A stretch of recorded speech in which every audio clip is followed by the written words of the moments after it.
Can you tell I organized in here? It's so much cleaner now. I mean, maybe you can't tell, but I can tell. It looks good in here. Looks good. I didn't organize the napkins. They're still a hot mess back in the corner over there, but no big deal.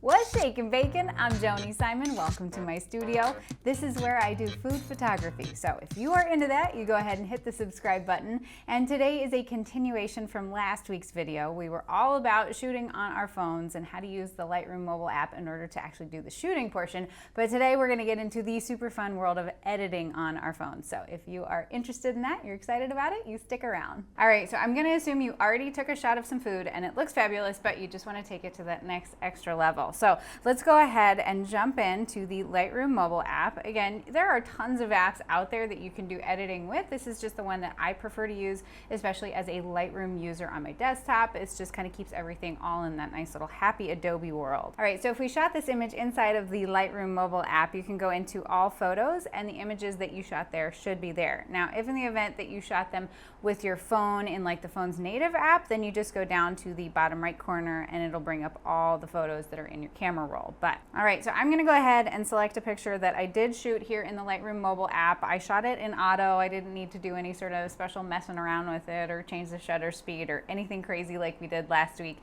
So I just wrote it in auto, and now we're gonna go through and do some of my favorite editing techniques. So very first, what I like to start off with is the crop, because I like to know exactly where we're gonna be putting this picture, and for the most part here on the phone, I'm putting them on Instagram. So that means we want the 4:5 aspect ratio. So if you go down to the lower left corner and you select 4:5, that's gonna go ahead and give you that Instagram tall crop so that we can fill somebody else's feed with as much of our picture as is possible.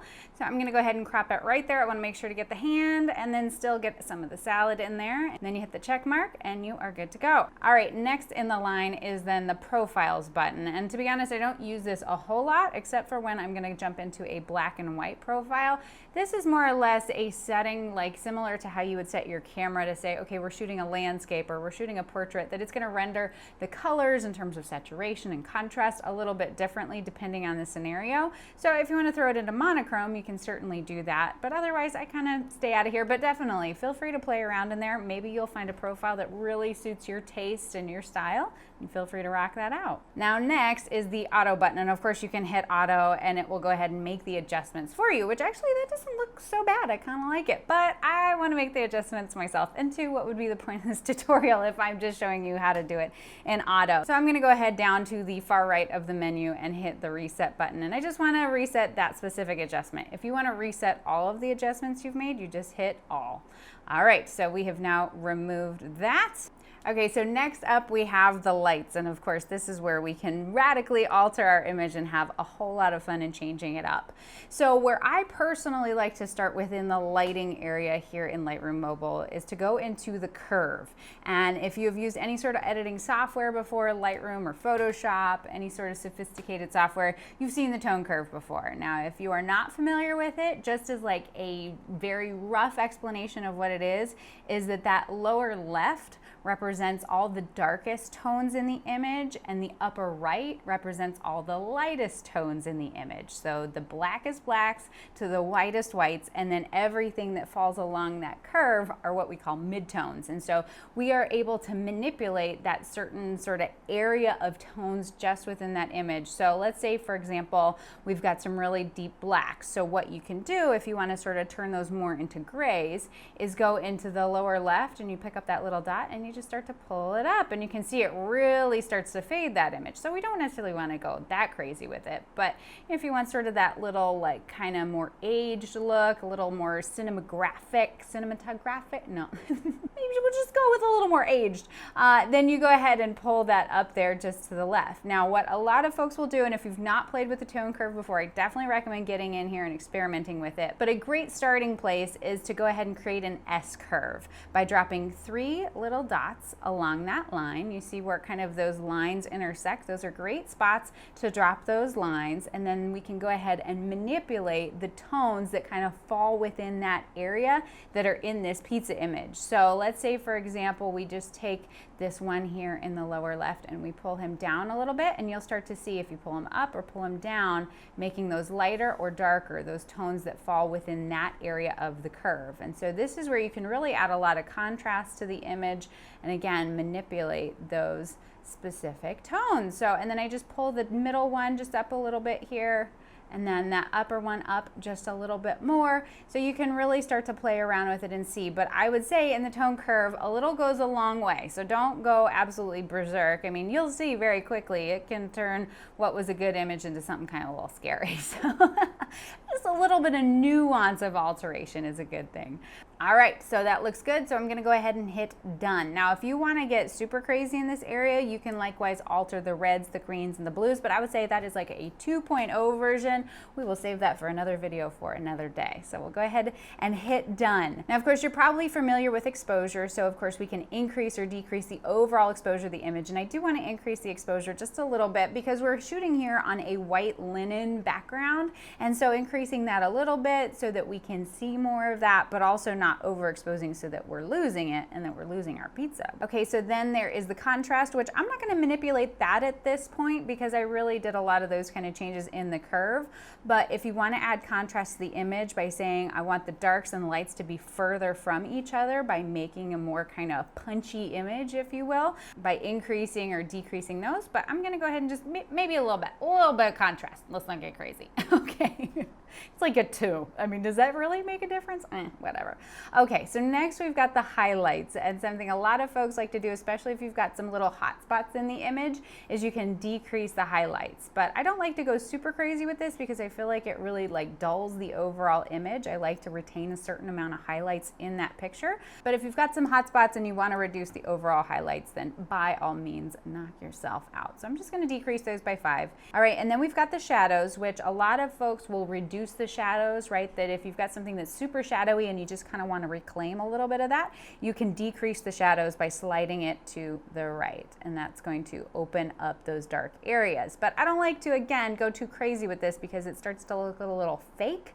And I think that shadows are a very important part of photography. You don't want to wipe them out altogether because you're going to lose your tonal contrast. You're going to lose that variety of darks and lights that you've got that really makes the image pop. So you might decrease the shadows a little bit, but just don't go crazy. All right, and next up is the whites. By decreasing or increasing those, I'm gonna add just a little bit more to the whites, just create a little bit more pop, a little bit more energy, and that's really how you can play around with editing and really familiarize yourself with what you like, is by taking these sliders to the total extremes, being like, oh, let's just throw blacks all the way down. You go, yeah, no, that's not really what I'm going for. You throw them all the way up, that's not what I'm going for either. But by being able to see sort of the polar opposites within that scale really helps tell you what does this particular function do and how is it manipulating and changing my image. So I'm gonna go ahead and dial down the blacks just a little bit, just again, create a little bit of contrast. And I would say from a lighting perspective, I am super happy with this. Okay, so next up is the color. And of course, this also has a major impact on the way that our final image reads. And so first off, we start off in the temperature and tint area. And so this is all based on the white balance. Now, this particular image I shot with auto white balance. It did a pretty great job. We shot it on a white backdrop, and that white is reading pretty true white. But say, for example, it's feeling a little yellow or it's feeling a little blue, you can go ahead and make it cooler or warmer, just depending on, you know, how you feeling, what you're going for. If you're going for a warmer tone, then feel free to pop that up a little bit. But I like it right there, dead in the middle. And then in terms of tint, if it's got a little bit of green or if it's got a little bit of magenta in it, you can of course adjust that as well. And I feel like it's got a little bit of like green undertones, so I am gonna pop up that magenta just a skosh, just a hair, maybe to 4. There we go, that looks pretty good. Okay, so next in the lineup are vibrance and saturation, and these two behave very similar to one another, but are definitely different. So saturation, you're probably familiar with, that if you threw that all the way up to the right and increased increase the overall saturation, that's going to take all the colors in this picture and intensify them, bring them to their true color value, if you will. And you see, whoa, hello, that is quite a yellow picture. And so we don't necessarily want to do that. We go ahead and dial that back down. Whereas vibrance, what that's going to do, instead of intensifying all of the colors in the image, it's only going to intensify the colors that are slightly muted. So in this case, we go ahead and throw the vibrance up, and you see it behaves very differently than the saturation. It's increasing the color quality in the reds and the greens, but it's kind of leaving the oranges and yellows alone, which is different than how the saturation was affecting the image. So for my personal editing style, what I like to do, because I really like the colors to feel like they're real life, that this doesn't feel, I mean, it feels amplified, it feels better than real life, but it doesn't feel fake or unnatural. So what I will typically do is I will decrease the saturation by just a little bit. I mean, not go crazy, just to kind of dull it a little bit, but then bring up that vibrance to really bring those muted tones that are in the image up just a little bit, so that everything's kind of even, at an even playing field, and I think it looks pretty good. So those are all of the global color adjustments that we can make. Now it's time to get into the nitty-gritty of the individual colors in the image by going into the mix there in that middle right area. And what this will bring up is a menu of the whole rainbow and how we can affect the colors that are in this image individually. And then for each of those individual colors, we can alter the hue, the saturation, and the luminance. So the hue being, like for example with reds, is this more of a purple red or is this more of an orange red? So if we want all of the reds in this picture to feel a little bit more purpley red, which we don't necessarily want to do, but let's do it anyway, because why not? You can see how it's taking all those reds and adding purple to them, as opposed to sliding it the other direction and it's adding more orange to it. Now I already like the way the reds are in this picture, so I'm not going to change that. But then you could also change the saturation, right? How intense is the quality of that color? And so the reds, for example, we could increase the saturation, make them super duper red, or you could take it away and suddenly you're like, this is a really weird picture.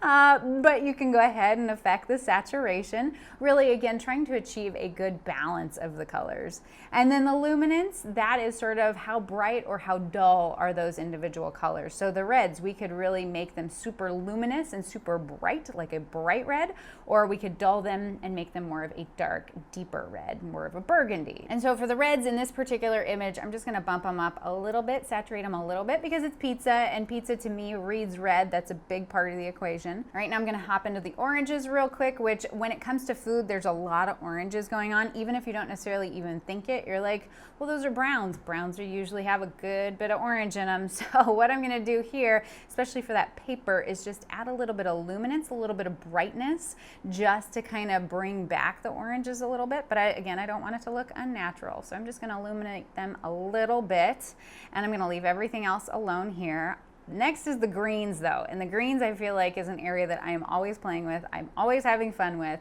And so the hue on the greens, I will typically personally, instead of making it more of a yellow green, I'll make it a little bit more of a blue green. But again, you got to be careful because it'll start to look fake real fast on you.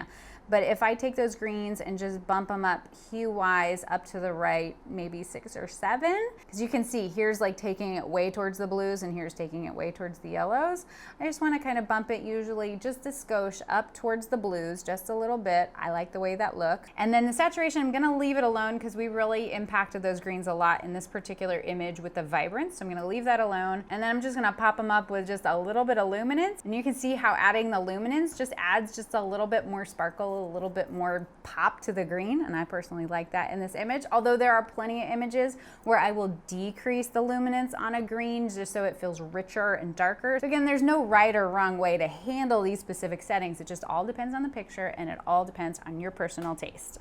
Now the blues, there's not a ton of blue food out there. So you're like, I don't really need to mess with the blues. But actually, this is a really helpful area to play with if you have shot an image on a white backdrop in natural light. Because a lot of times you'll see, oh, why does that tablecloth really kind of feel blue when everything else color-wise looks good? This pizza, for example, if that napkin, that backdrop was feeling really blue, I could just dial back the saturation or increase the luminance, and suddenly that blue would be gone. It would feel like a true white. And then I don't have any purple or ultraviolet in this picture that I want to alter, so we are good with the color color area. Now we jump into the effects panel, and this is again where we can have some more fun. If you really want to kind of increase and pump up the clarity, make things a bit more intense, you can do that.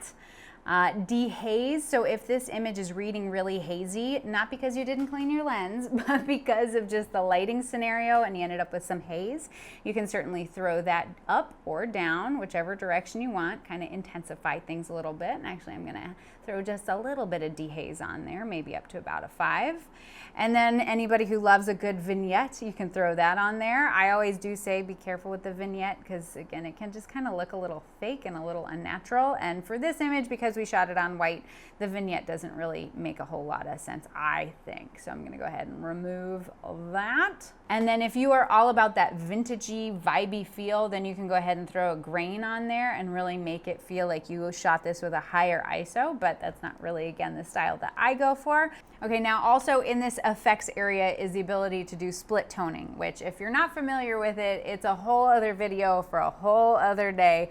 But the general gist of it is that you can go in and make the color of your highlights different than the color of your shadows. And why you would want to do that? Well, there's a lot of different reasons. But for example, a lot of people will like to add some blues into the shadows, make it feel really cool, but then make the highlights a bit more yellowy or orangey or reddish, depending on the situation, depending on the subject.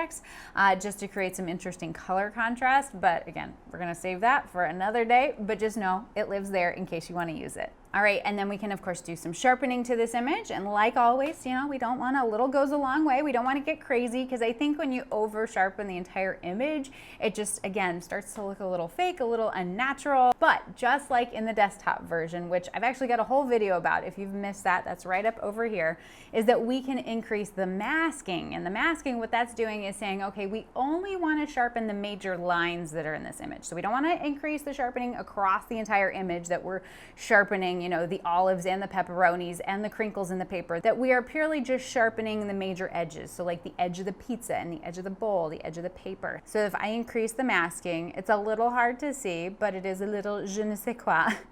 Is that then it is just sharpening the major areas, the major lines in this image, as opposed to the overall image. So I like to go ahead, throw up just a little sharpening, throw on some masking up to maybe 90 right there on the scale, and we are good to go. All right, next is the geometry, and a lot of folks I've heard from have said that this is actually their favorite part of the entire Lightroom mobile app in terms of editing, is how you can start to alter the image in terms of being able to shift it and change it and alter the geometry, because we are all about solid lines, feeling a sense of balance, that if we are shooting something head on, we want a good strong horizon line, we want our verticals to be vertical, so we can go ahead and make some changes here in the mobile app in order to make sure we're nailing those lines. So let's say, for example, we shot this at a wide angle and it's feeling just like it's bowing a little bit, or it's kind of got that fisheye effect. You can go ahead and alter the distortion here just by pulling this little slider. Now, of course, this image, I feel like it was shot at a pretty solid, it doesn't feel unnatural, so we don't need to mess around with it. But say, for example, you felt like, oh, it's really kind of bowed and we want to go ahead and reverse that a little bit, then you can go ahead and throw it to the right. But you're like, well, now my edges are weird. So then all you have to do is hit the constrain crop, and it will go ahead and crop it so that those weird edges are gone. Now, vertical, if you shot something, like especially if it's an overhead and you feel like it ends up feeling like it's a little tilted one way or the other, well, then you can just tilt it one way or the other. Pretty nifty, right? Or the same goes with horizontal. If you're like, I meant to shoot it overhead, but I was kind of tilted like this, well, you can retilt it like that or like that. So again, if your image feels like it's not balanced just in terms of lines, or you didn't really shoot it a true straight on, you can do some alteration in there. Or say, for example, you're shooting like a bottle of wine and you want that bottle of wine to feel straight up and down, but it feels just a little bit of crooked, and you can't fix it necessarily just by the straightening tool. Well, you just use this little special geometry tool, and suddenly you might be able to fix that image that feels just a little bit wonky. But now say, for example, you get in and you're like, okay, I don't want to mess with these sliders, especially if you're taking an image that's like architectural, where the lines are super duper important in order to achieve that sense of balance. You do always have an auto option in this area. If you just go up to this little drop down right here and you select auto, or if you wanted to base it off the vertical lines in the image, you can hit vertical and it will go ahead and make those decisions for you and straighten the image for you. So you've always got that option as well. And then we've got the optics area, which is just having to do with what is the actual lens that you shot this image with, and how is it potentially distorting your image? Is it bowing things? Is it causing things to look a little distorted? And so this will just make some calculations based on the particular lens you shot with and adjust the image accordingly. So you can see, just throwing that on real quick, just kind of pulls it out a little bit, makes it feel like a more true image. All right, and then next is the area of presets, which I actually get a ton of questions about presets. People want to know, do you sell your presets? Do you have a preset that you work from? And I haven't personally come across any presets that I really, vibe with. And for anybody who's not familiar with a preset, the general idea is that different photographers will sell a package of their particular settings that they apply most often to their images. So for example, like Peter McKinnon, he's got presets that he sells that apply those settings that he generally does in Lightroom to then your photos. You can actually buy those and load them here into Lightroom and apply them to pictures, kind of like filters in a sense. And I've bought presets in the past, but just never really liked them. And so I like to individually edit each photo for that particular photo and the vibe and what I'm going for and things like that. That's not to say I won't get into them eventually. I might. But for now, if you are into presets or you want to try out some that already live here within the Lightroom mobile app, you can definitely throw those on, see how they make the food look, see if you like using them. So those are the presets area. And then from there, if you ever want to, say for example, you're like, okay, I love this picture, I don't want to make any changes, but now what I want to do is apply all of these changes that I've made to the next photo. Well, we can swipe over to the next photo and hit previous and hit all, and it's going to go ahead and pull all of the changes that we made from that prior photo into that photo so that it all matches. Pretty nifty, right? All right, and then we get in, make just a couple little more fine-tuning changes to get the actual final image that I'm looking for. And then if you ever want to preview where you started and see how far you've come, all you have to do is hold down your finger on the image, and you see the original, and there's the edit. Pretty good, right? That was worth spending some time to do. All right, and now one little thing that I did forget to mention is if you ever make an edit and you want to undo that last edit, you've got this little reverse left arrow right up here at the top. If you just hit that, it will undo your last change. So that's just a helpful thing to know that lives there. Okay, and now we have our fabulous final image, which we are ready to share out with the world. But the thing is, this picture currently lives inside of the Lightroom mobile application and doesn't live actually on the camera roll that is a part of our phone where we usually share things from. So what you want to do is go up to the top and hit that share button, and you can either ping it off over to Facebook or Instagram or whatever platform you're going to share it out to, or you can save it to your camera roll, which is typically what I will do, and then I will share it out to Instagram or Facebook or where have you. It's not necessarily right or wrong to do it one way or the other. It's just kind of how I've done it over time. Old habits die hard. Or you can save it to your files. Or if, say, for example, you've got something in the image that you additionally need to manipulate, like you want to remove that salad bowl, or you've got crumbs that you want to remove, or some photoshopping you want to do, then what you can do is hit the edit in and pop it over to Photoshop Fix, which is another Adobe product and has the ability to further manipulate the image and do some things that you can't do here in Lightroom. And I know you're like, Joni, wait, let's go do that now. No, this video has been way too long. I have yammered at you for far too long at this point. So we'll save that for another video for another day. So at this point, that is all I've got for you here today. Hopefully you learned a thing or two. Hopefully you got some new ideas. Certainly if you have any questions, you've got the comment section below. I'd love to help you out down there. Or you can feel free to tag me over on Instagram. I am at The Bite Shot, and I love to see what you're working on. So I hope you have a fantastic day. I hope you stay out of trouble, and I will see you again here real soon, okay? Bye.